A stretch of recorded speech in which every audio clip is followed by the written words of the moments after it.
Welcome back to another edition of me interviewing local folks that are running for elected positions. I've got Mitchell Esslinger in the House, and he's running for the state representative position for the 102nd District. Mitchell, thank you so much for your time. Thank you so much, Cari. I really appreciate you having me on.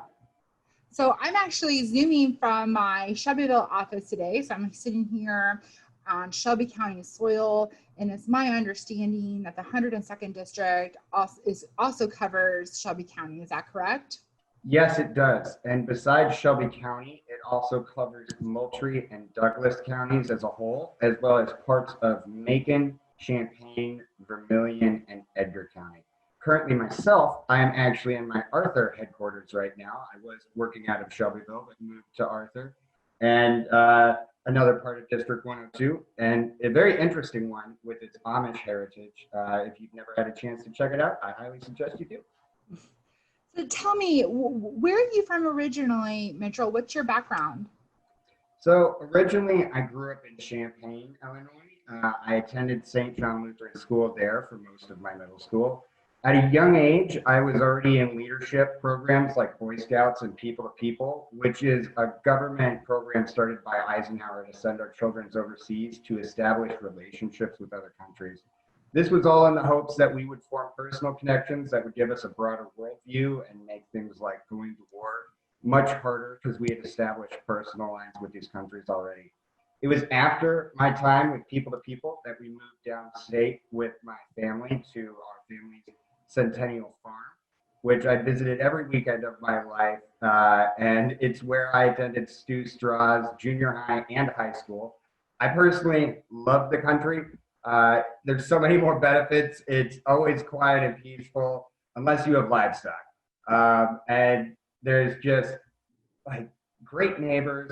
You got no one in your backyard. And just you got your own piece of God's green earth. And it's just a calmer way to live in. I really like it. But either way, I frankly grew up in both places at once, and it gave me a view of the city and the country simultaneously. And I really think that helped shape my worldview, like I believe it's shaped yours as well, Cari. So tell me, Mitchell, what inspired you to run for office?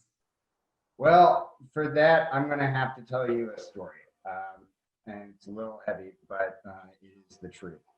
Back in 2012, my father, who proudly served his country during the Vietnam War, had a massive heart attack, for which the VA covered very little of his treatment. Fast forward 2 years later, facing crippling medical debt coupled with depression onset from the surgeries, my father took his own life in front of my brother on his porch. Unfortunately, he is just one of the many examples of people who have fallen through the cracks in our system, cracks that we must come together to close up if we're going to do it. And going through those experiences really allowed me to really showed me that I wasn't on my own in feeling that the system had not worked for everyone in my community. And that is why I'm running, to protect those among us who are most vulnerable. And I think these last couple of years have caused a lot of us to do political soul searching. And through this, I realized policies like making an economy and life great for everyone, not just my friends at like the very top 1%, is possible and it's necessary. Besides that, I mean, it's our current legislator or state representative, Halbrook, is only known for his separation legislation, and it just makes the rest of us down here look really stupid. And I just felt like there needed to be someone else talking into the void besides our current rep. So, as you know, this is an election year, and I mean, the presidential election is, coming up around the corner as well. And because of that, I feel like politics gets a lot of hype. A lot of people are more interested in learning about politics or are listening to what's going on with the news and things. But I feel like there's less awareness about what's going on at the local level with elections. And the truth of the matter is that, this is just sort of my take, but I think that local officials can affect people's lives much more so than even the president of the United States. Would you agree with that or not? I do agree with that. Policies and people at the local level actually have much more control over your daily lives than anything the president has done thus far. So what are some of the most important issues for you as a candidate for state rep? Well, right now, as it goes kind of as the situation adjusts, what becomes most important, what gets pushed aside, I think the things that have really come into the forefront of our society right now are multiple things. I would say one, from what I hear from voters on the ground for the last 4 years, affordable access to healthcare is a huge one. There are so many people I have talked to that have not even seen a doctor in 6 years. I thought you were supposed to go every 6 months. So that is a problem, especially in our neck of the woods. Protecting farmers and their rights is a huge issue. Shelbyville only has about 1% of their population as farmers, but that is still 224% larger than any other county in our district. It's massive, and yet they are not getting helped at all. They are routinely kind of tossed aside, and there's just a lot going on with them right now. The budget is a huge issue. We are about to get a junk bond status as a state, and that will have extremely detrimental effects later on. It's not a sexy issue when you talk about the budget, but it is, sorry about that. But it is an issue nonetheless that does have to be resolved, and it's one that is going to have to make some unfortunate cuts somewhere in order to get us out of that status that we are in. I think supporting our workers right now is huge. We have a lot of essential workers that have not been able to receive the necessities that they need. I would also say civil liberties are at stake right now in multiple ways. Just to hurry it up, because I know we're stressed for time, protecting term limits, well, actually instituting term limits, sorry, for both legislative leader positions and just legislative bodies as a whole. And then, of course, as my whole reason for doing this, standing up for our veterans and making sure that they get the proper care that they deserve. So Mitchell, as you know, I spent a big chunk of my life living in New York City. I was in New York City for about a decade. And towards the last stint of my time in New York, and then right whenever I was moving back to Illinois about 3.5 years ago, the state legislature was totally at an impasse with the budget. You brought up the budget and just reminded me about this. I mean, I know schools like Lakeland College and Eastern University weren't able to get funding and things like that. And so my question for you isn't so much about your political stances on those issues, but like, what are you going to do if you are elected and everybody is at a stalemate on very important issues and things aren't getting done? I mean, what's your philosophy as far as like reaching across the aisle just to kind of get some movement and get things accomplished? Well, I am one to reach across the aisle all the time. My support base right now is not just Democrat, though you would think in this very red area. I actually pull a huge amount of Republican support here. And it's just because I have common sense ideas that are palatable for both parties. Republicans like them and Democrats like them. I think one of the real hard things right now for our district to get any representation is kind of the fact that our current rep has essentially already been blackballed in the House. No one really listens to him, and he can't get anything passed on his own. He has to put it through other people. That really hinders us. So step one would actually be just getting someone in office that's listened to in the rest of the body. And besides that, you're right. There is a stalemate. Chicago does butt heads with Southern Illinois all the time. And that's where I think, again, going back to what I talked about, just being able to come up with ideas that aren't like clearly one side or another. like, for instance, capping prescription drug prices. Andy Minar was able to do that for insulin, I believe, or either it was insulin or EpiPens. I believe it's insulin, but it's stuff that it's not saying Medicare for all, but it's saying, hey, drug prices are too expensive, and both sides agree. So putting kind of that legislation together, I think the main thing that most people will like in this area, well, I know they like it, but I'm not sure if our governing bodies will agree, is my 10% pay cut for everybody, just to free up a couple million for the budget. I think that's a good idea, going back to the budget and how to make things possible, but I'm not so sure they'll agree, kind of a thing. But I think it's once you start it, once you get the idea going, public pressure normally does push for things that people want.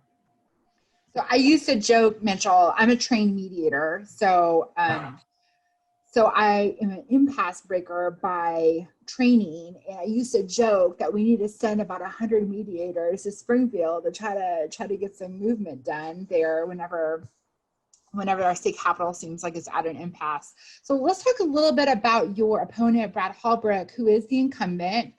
I know that he felt very strongly, at least at one point, I don't know if he still does, about Chicago separating from the rest of the state of Illinois. And I'm just curious in your perspectives on that. Like, would that be a good thing or is that a bad thing? Well, my honest perspective is that it gives me a headache. On its face, the bill is ludicrous, even from a Republican perspective.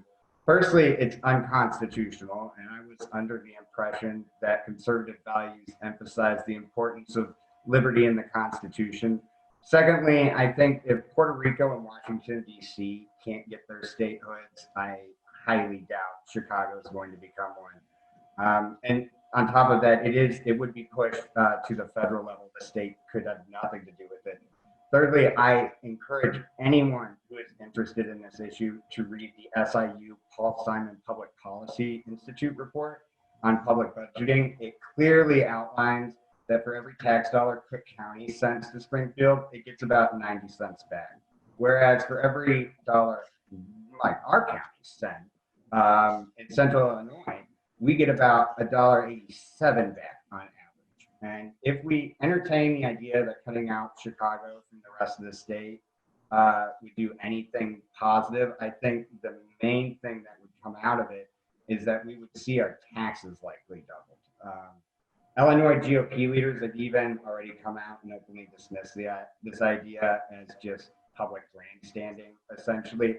And I truthfully think that the fact that we're paying this man $70,000 on average to just sit there and tell us that we might have to pay higher taxes with our hard-earned money and giving nothing substantive to the community, it astounds me, and I don't think there's anything fiscally responsible about it. I'd say the real reason it comes out of is that people in Southern Illinois want to feel that they have more voting control in their state, but to also diminish that idea, it's just cutting out Chicago wouldn't actually give us control of the state. It's the suburbs that vote so heavily in every election, and his plan does not include to cut those out. So it would give us double the taxes with still none of the say. It's not good policy. So what are some other major differences in your positions if you compare to Brad Hallbrook's positions?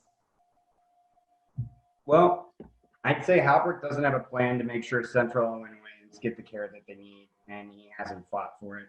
He's actually voted against the bill, like I said, for insulin for Illinois diabetics, which included children. And same with the EpiPen one. And I'm sorry, but I don't know any 2-year-old that has $100 laying around every month for insulin. And I want to preserve our rural hospitals. They are a vital importance. Not everybody has the time to run up to Carl Clinic when they need to, even though it is an amazing hospital. And I want to support our clinics that are already here and expand access to healthcare and specialized medicine throughout our district. I have seen the toll that medical debt can have on a family, and instead of wasting my time in Springfield making a fuss about Chicago, I would be working to protect the families that have high medical bill costs and are fighting to just get affordable care. And I'll fight to ensure that they can keep seeing the doctor without the government getting in the way. I'd also say our position on civil liberties is pretty big. Rick Halbrook has voted against a lot of freedoms and protections that we value for ourselves, our friends, and our community. And it's everything from like consumer fraud protections, equal pay, even same-sex marriage, which I mean, I understand religious perspectives, but I also believe that people are people, and I wouldn't like somebody telling me what to do, even though I am the whitest of Christian males, so that doesn't happen very often. But if had it happened, I wouldn't be too happy with it. And in my view, the government exists to stand up for when people need support and when people can't take care of themselves. And I think in instances like citizens' data being taken advantage of, just for instance, I got a message on Facebook yesterday saying that I was going to get $200 because they had illegally taken my biometrics data. But sorry, I stole your face. Here's $200. Isn't really the protections that I wanted. And unfortunately, our current representative doesn't even agree with that. But I think we just need someone in office who actually knows how to use email and how to keep up with changes in technology and the policy and solutions that are required of them. So to close, Mitchell, what have been the biggest lessons that you've learned in running a campaign, period, but then also in the middle of a pandemic? Oh, well, I've run a lot of campaigns, so this one is different, let me tell you, but I'll give you the rundown of the basic things you need to know if you really want to run. Make sure someone knows where you are when you're canvassing at all times, because sometimes it can get pretty hairy. I've learned nothing big can be done on your own. You have to reach out for support from your friends, your family, your community. If you lean on them, they will be there for you and they will help you.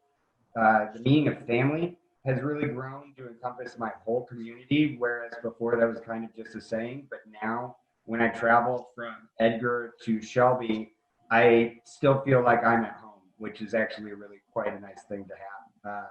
The early bird definitely gets the worm. That is true among many things, but very true in politics.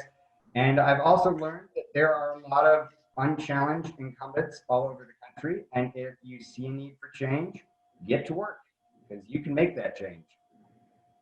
So where can people find you online?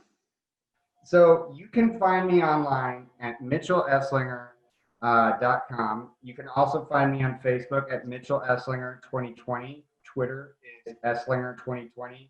Instagram, Mitchell Esslinger.